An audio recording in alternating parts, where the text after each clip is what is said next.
Nossas relações, a maneira como tocamos as pessoas e a consequência de nossas atitudes são o que contarão sobre nós quando não estivermos mais aqui.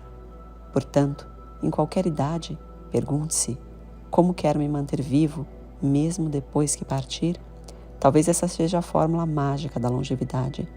Não viver exclusivamente olhando a finitude do corpo, mas sim olhando para a vida que continuará, independente do físico. Este é o podcast Autoconhecer, a sua revista narrada, uma forma de tornar a escrita sobre autoconhecimento mais acessível. Como envelhecer bem? Falar sobre envelhecer, apesar de consequência natural do ato de viver e não morrer jovem, ainda parece um tabu. Doutora Ana Cláudia Quintana Arantes, médica especialista em cuidados paliativos, afirma que existe um jeito de não envelhecer, morrer jovem. Neste caso, talvez seja melhor ficar com a primeira opção. Eu sou Camila Capel, autora desse texto.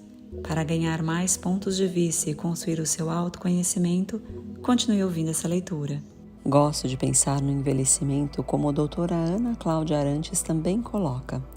Ela diz que envelhecer é como se recebêssemos um convite, por volta dos 30 anos de idade.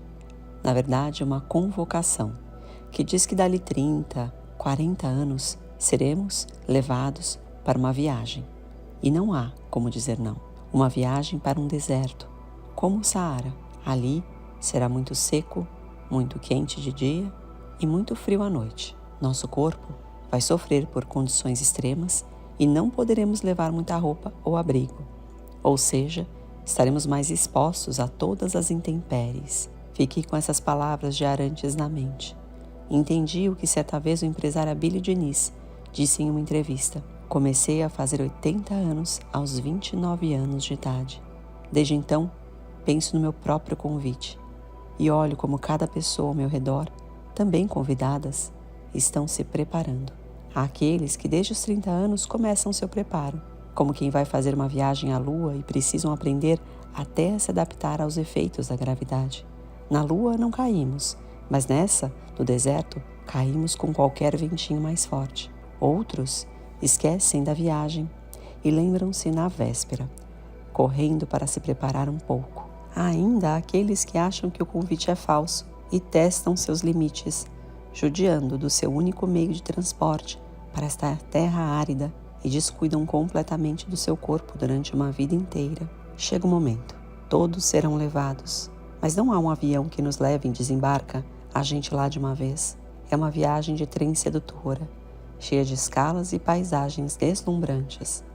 O caminho passa por declives suaves e às vezes mais intensos, mas como a juventude, é repleto de belezas de todos os lados e não percebemos os efeitos da mudança do clima.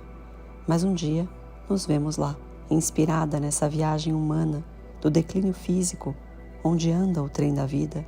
Eu ainda acredito que existe uma terceira opção. Além de morrer jovem ou cair no deserto, podemos seguir um terceiro caminho, o envelhecer com dignidade e consciência. Para isso, conhecer algumas leis que regem a biografia humana podem nos ajudar.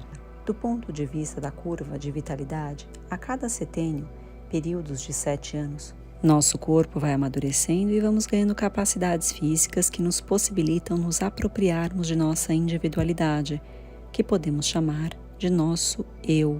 A partir dos 21 anos, alcançamos o ápice da nossa vitalidade. Ali, temos a juventude nas mãos e a sensação de que o tempo é infinito e que temos todo o tempo do mundo ao nosso dispor. A maturidade emocional em si chega apenas por volta dos 40 anos. Mas como nos sentimos sábios com 21 anos, não é? Essa é a incongruência da vida. Quando temos pouca idade, falta-nos consciência para administrar tanta vida pela frente de forma saudável. Somente quando a parábola que mostra o desenvolvimento do corpo começa a inverter sua curva, que até então era de ascensão, e começa a declinar, é que a consciência, que gotejava pouco a pouco em nós, começa a se expandir de volta às esferas de onde veio, as esferas da sabedoria. É por isso que podemos ser verdadeiramente sábios somente a partir deste momento. Do ponto de vista do desenvolvimento que contempla corpo, alma e espírito, a consciência é muito mais do que um aparato do cérebro. Ela apenas usa os componentes cerebrais como instrumento de expressão de desejos, cognição, pensamentos e para conceber ideias. Mas podemos notar que as pessoas que consideramos verdadeiramente sábias, em realidade, expressam algo que não é puramente delas.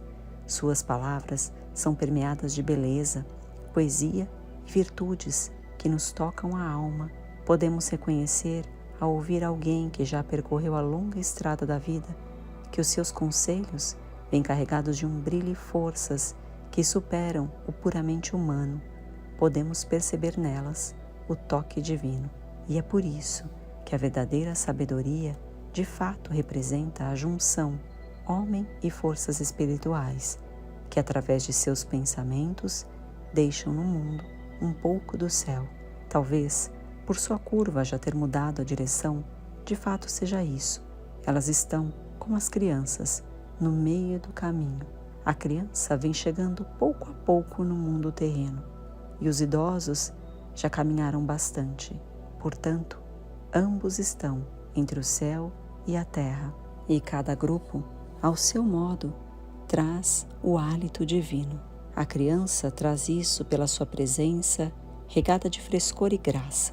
Já o idoso o traz através de sua atitude, palavra ou simples presença, capaz de preencher o ambiente de sabedoria. Mas qual a diferença desse para aquele idoso ranzinza que reclama de tudo e de todos? Ou aquele que é rabugento e não suporta ver a felicidade de crianças gritando ao brincar? Penso que estes são aqueles que, quando receberam o convite do nascimento, esqueceram que ele contém a velhice e viveram suas vidas sem se cuidar para a segunda parte do show da vida. Assim, ao longo da juventude, viveram como se não houvesse amanhã e deixaram de lado o cuidado com a alimentação, com o ar que respiravam, não deixaram de fazer o uso de coisas que faziam mal para o seu corpo e não cuidaram de suas mentes e espiritualidade.